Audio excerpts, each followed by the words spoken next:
Welcome to the Badass Direct Sales Mastery Podcast with your direct sales dom, Jennie Bellinger. Badass Direct Sales Mastery is a podcast for rock star direct sales moms who are determined to make their business kick ass. Jennie will share her knowledge of effective sales and recruiting techniques, tips to get what you want from your business, and will interview direct sales professionals and leaders from various companies. The interviews will give insight to how these rock stars got to where they are and where they plan to grow in the future. And now, the direct sales dom, Jennie Bellinger. Welcome back to another episode of the Badass Direct Sales Mastery Podcast. It's your direct sales dom, Jennie Bellinger. And I am here today I am so excited to share Adam with you guys. I have known Adam for a few months now. We've been working together to help launch his podcast. And when I heard what his podcast is about, and he's got a book about the same topic, I knew that you guys would want to hear from him as well. So I want to introduce you guys to Adam Weber. Adam Weber is based out of New York State, and he has a book and a podcast called Mediation, Not Medicine. He helps others learn how to address their stress. And he has a Facebook group where he can help people learn all of this. And he's married and he's got 2 kids, right? Adam, did I get that right? 2 sons? Correct. Yes. All right, good. So welcome to the show, Adam. So glad to have you here. Thank you for having me. I appreciate it, Jennie. Oh my gosh. So tell us the story of how you got into meditation, because you have not always been a meditation person. Yeah, definitely not. It was many years ago, about almost 15 years ago. And I was working in the corporate world in New York City. I live just outside of New York City now. And I was working for one of the world's largest real estate firms. And it was a really stressful job. And then to pile on top of it, I was diagnosed with a progressive form of multiple sclerosis. And the stress was, frankly, eating me alive. And I mean that seriously. We're talking about my stomach. So the doctors wanted to put me on different pills. And that was not an approach I had liked because there were side effects with what they gave me. So in my research, I tried something I never thought I'd try. I learned to meditate. And then I went around to a few different meditation teachers and tried different techniques and found that I hadn't found one that I liked or loved in particular, and knew I needed to adapt and create my own type, which has turned easy to meditate because it's easy and it's designed for people like myself and a lot of salespeople, managers, that sort of thing, who aren't into the woo-woo approach with meditation. And then over time, after teaching it, I decided to write a book for the corporate world, From Stress to Profit. And then I moved on to, doing teaching because it was just something that was natural and people liked it. And then COVID hit. So yeah, that really knocked the wind out of a lot of people because on top of the stress from work, while they didn't have to commute for most of the time, except for first essential workers, people were having to work from home, deal with something many people had never dealt with before, working in a remote fashion at home or somewhere else with kids, with family, with pets, with, different environment where things were not the same. And while you would think maybe not having to travel would be less stress, for some people it is, but for a lot, it wasn't anymore because they had to deal with so many distractions. Yeah, absolutely. I would have to say that, back when I worked a traditional job, now I haven't worked a traditional job since 2008, so it's been 12 years, but I do have to say that my commute, which was about 45 minutes, really was my the drive to work was my wake up time. That's when I would be drinking my coffee and letting it starting to do its job so that by the time I got to work, I was awake and ready to deal with people, right? I was ready to finally adult and people, right? And then my drive home was my decompression time. That was my time to leave behind anything that had happened at work. And then by the time I got home, I was able to and ready to just relax and take care of any of the house stuff. And then at the time I didn't have children. So it was just dealing with house and cooking dinner and cleaning up and whatever. So I can definitely see how someone going from a commuting position to a remote work, now you have no decompression time. None. You seem to be on call all the time. And in a job like many, including myself, have in the corporate real estate world, you've got people on different parts of the country. For example, I'm on the East Coast, but you got people on the West Coast, got people across the world. So I was getting up, and still occasionally do get up to do a 3:00 in the morning call because it's somebody else's midday or morning, and that's what works for them. Yeah. I was on a call with West Coast people, actually Las Vegas yesterday into the evening because of the time difference. Yeah. Yeah. 3 hours time difference that's a lot of time, So if it's 8:00 for you, it's still 5:00 for them. They're just getting to the end of their day, So that makes perfect sense. So going through, what's the difference? So you said your process is called Easy to Meditate. What's the difference with your meditation process compared to, the transcendental meditation or other, like you said, woo-woo meditation practices? Thank you for asking that, because transcendental meditation is something that I did study myself, and I went through that program. With Easy to Meditate, it's more of a customized approach. You don't have to use a mantra, or with, say, like transcendental, or with some of the others, you can use a mantra. I work with a lot of clients directly and can help them and choosing what they want to do.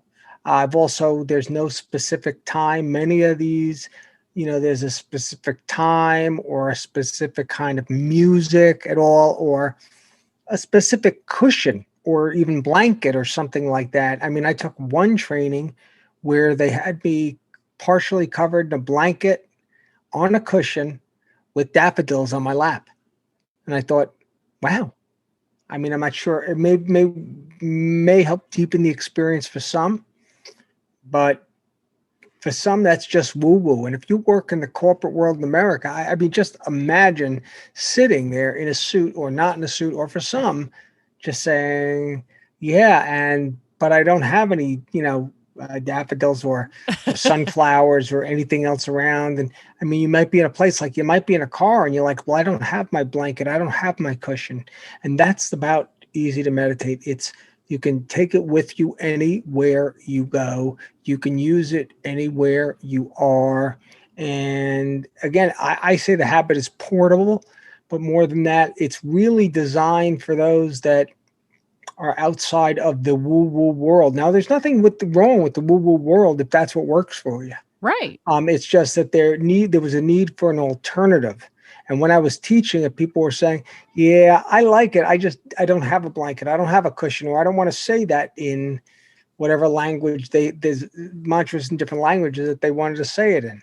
They were their teachers, and they just wanted something easy, which is how I coined it, Easy to Meditate. Exactly. And it's helpful if you can do it literally anywhere, in your car, at your desk at work, at your desk at home, and I'm guessing if it's easy, it's something you can also teach your kids. Well, I'm glad you said that, because kids are somebody I've started working with. And one of the reasons is like myself, I'm the son of a doctor, and growing up, every time there was something going on, didn't have to be stress, but a lot of times it was, and it is now, doctors want to give you a prescription. Mm-hmm. They want to give you medicine. There comes meditation, not medicine. And too much medication. Well, look, I take medication myself. I have to, but there's not everybody wants to take the overload, or every time they burp or sneeze, want to take a pill, or stressed out. So it made sense to come up with something, and that people knew that, listen, you don't have to take a pill. You could take a timeout. Kind of like we give our kids when they're smaller a timeout to help them, walk away from things. Adults need to do the same thing, and kids still need to do the same thing. So if you have a child who had a little fit, or has gotten into a fight or a problem, it's better to ask them to sit down and meditate for a few minutes than to take a pill, or in some cases to punish them. I'm not saying punishment isn't in order in some cases, but I'm saying, instead of saying, go to your room, what would be wrong with go to your room or go and meditate and calm down? I mean, I've done it myself where I have, again, with two boys, they fight. It's like, go to your corners, sit there, say nothing. And then I realized it really wasn't working.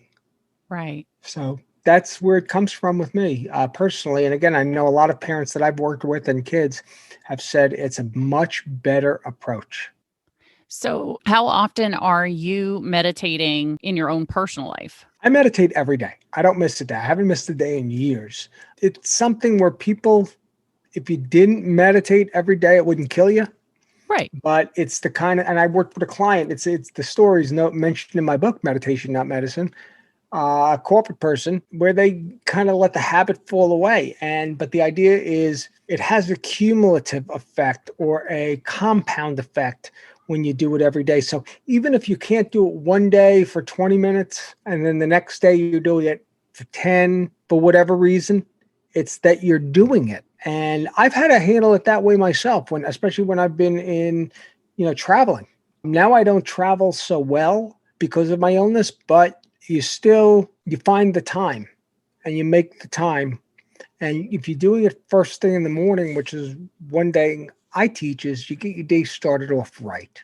And if you're a salesperson or a manager or somebody, one of your listeners, if they can go into the day with less stress, they're more likely to be productive and better with other people, which means more money, which means more profits, which means happier employees, which means healthier employees, because millions and millions, hundreds of millions of dollars a year are being spent on healthcare costs for workers. And that is, not only is it cutting into profitability, but it's cutting into productivity. Absolutely. If you're a salesperson, and again, I only sell my services now, but if you want a higher closing ratio or you want better relations with your customers, it's better if you're in the right mindset. It's better if you're not exhibiting the stress that you can when you're very stressed out. Oh my gosh. Yeah, I definitely agree with this, because if you are coming at people from a place of stress and desperation, they can sense it. People can feel that. It emanates off of you like body odor, right? And stinky body odor. Oh, yeah, exactly. It emanates from you when you're coming from that place of, I have to get this sale. I have to do this, and instead, if you're coming from a place of calm and wanting to connect with others, and you're really only going to be able to do that if you yourself are already in that space. Yes, it would be great if you could start off your day meditating every day, but frankly, even if you just took 10, 15 minutes to get yourself in that right headspace before you go do some sales conversations, you're going to have better outcomes just from doing that. Exactly. I mean, people who meditate are more productive, they're more personable, and at the end of the day, that's why I say from stress to profit. It makes people more money, which is why I've had such success working with people in the corporate world, and the business world in general, small business owners, medium-sized business owners, because the idea is to own a company is not to lose money, but is to make money, to serve and to make money. Yeah, absolutely. Without sales, companies don't exist. Exactly. Without income, companies don't exist. And frankly, without good employees and healthy employees, companies fall apart in many cases because they can't generate that income, or they don't stay. I mean, there's a lot. You hear a lot of stories about companies where there's a lot of turnover. Well, it's because maybe they're not making the sale or they're not productive. But it might not be the product, and it might not be the process. It might be the employee from the standpoint of what's going on. Why are they so stressed? Why are they unable to do what other people are able to do? So it's a matter of being able to look inside and say, I've got this, I'm stressed, and I'm going to handle it. I'm going to address it with meditation. And there's nothing woo-woo about it at all. No, absolutely. I mean, I know just from my own experience of studying some of this, not to the extent that you have, obviously, but I know that there are literally studies out there where they have, put cathodes on people's heads while they're meditating so that they can see what's happening in the brain. Like they can literally study what's happening in the brain, and in the amount of activity and the amount they can literally watch those stress levels drop, and then activity in the more creative areas, activity in the connective areas actually increases because now the stress level has dropped. So you're able to be more creative. You're able to connect more with the people around you because you don't have all these other things going on in your head. You've been able to bring them all together. So with all of this, what would you recommend as a first step for people who are not yet into a regular meditation routine? Well, if they're not into, I would recommend learning about it a little bit from the standpoint of don't overthink it. You need to take a seat. You need to find a resource like my book, Meditation, Not Medicine, and some of the videos I put out there on YouTube and other places, and just try it. Just try it for a few minutes. Build on your practice from there. I love that. And just so you guys know, I mean, Adam is not the first meditation person that I've brought on. You guys can also go back and listen to the episode with Bruce Langford, who shared a very specific process for meditating in times of stress, because I had this conversation with him back at the beginning of the pandemic when stress levels were really high because we had no idea what was going on. And we had been home for all of like 2 weeks at that point in time. And we thought we were going to be home for like 2 weeks more, right? So and it seems like that now that we're not knowing, but the vaccine and everything, we know when who's going to get it, and if you're going to be allowed back to work. Mm-hmm. Yeah, absolutely. So going through and having a process and understanding there's different types of meditation. So if you try one type and don't absolutely fall in love with it, there are other options out there for you. But I think Easy to Meditate seems like a really great place to start because there's not special cushions, there's not special materials. You can do it anywhere, which just sounds phenomenal. And people can also listen to your podcast as well. So if you're not a reader, don't think that you have to go get the book, because I know not everybody is a voracious reader like I am. Please feel free to go listen to his podcast. It's called Meditation, Not Medicine. If you're listening to this podcast, you know how to find podcasts. Go into your podcast app and just search for Meditation, Not Medicine, and you'll find Adam's podcast there. So what do you cover on the podcast? Well, in general, the podcast is newer. And I've started to talk about stress in different areas and addressing it with meditation. And what's coming up, though, are a series of master classes where I basically will teach you how to meditate. That way you can, dip your toes in the water and see if it's for you, if it's something you like, and if it's something you're willing to learn more about. It's the same with the book.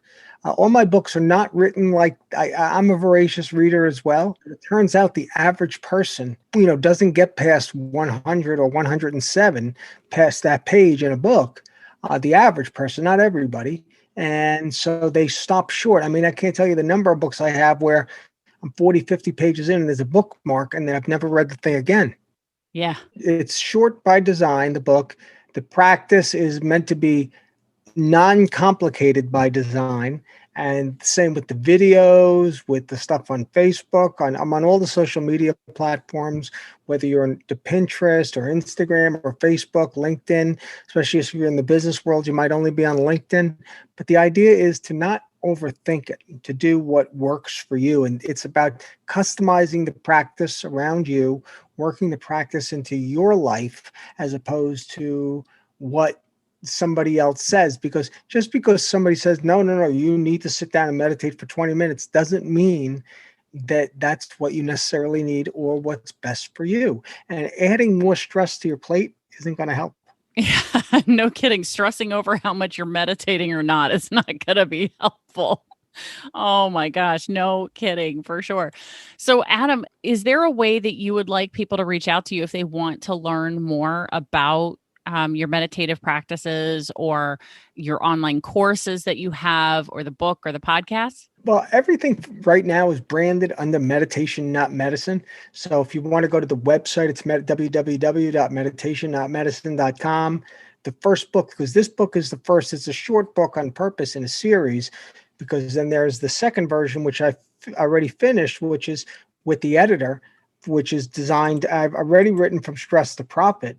But this particular book, Meditation, Not Medicine, for Increased Profits, Address Your Stress so that you can increase it, is with my editor right now. And there's small bite size, but, visiting the website, that's really the hub of the wheel.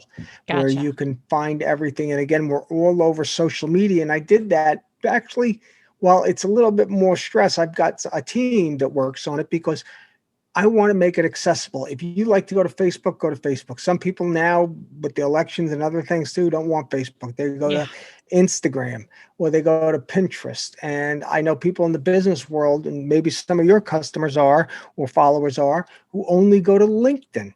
And there's a lot of free complimentary content intended to help you so that you don't have to take $1 out of your pocket.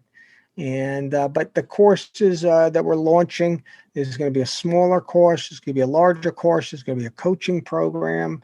So there's a lot. And I work with individuals one-on-one because there's some people who kind of like want to stay below the radar, but also want a specific time. Like they can only work with me at 2:00 in the afternoon on a Tuesday, or another day or an evening or weekend or something like that, where coming to me with a coaching program, and that way we can help them address their stress. And I work with one family where I work with the husband, the wife, and a couple of kids, because they found that even they actually happen to be in New York City. They find when they meditate together that it's kind of like they all understand it's a collective exercise. They enjoy it. That is awesome. Now, one of the things that I do want to share with the listeners as well is you are a Canfield certified coach. I am. Oh, which I love. Like anybody who's been listening to the podcast for any amount of time knows how much I love Jack Canfield. You know how much I love Jack Canfield. And so I want you guys to know that I would not bring someone to you like Adam who was not worth a conversation. But the fact that he's Canfield certified, and like I said, I've been working with him for a couple of months now, and he's just been a really phenomenal person to talk with. And I've learned a lot from him as well. So highly recommend reach out to Adam. His contact information is in the show notes for those of you who are new to the show. Here's how you access the show notes. You're going to pick up your phone because most people listen through their phone.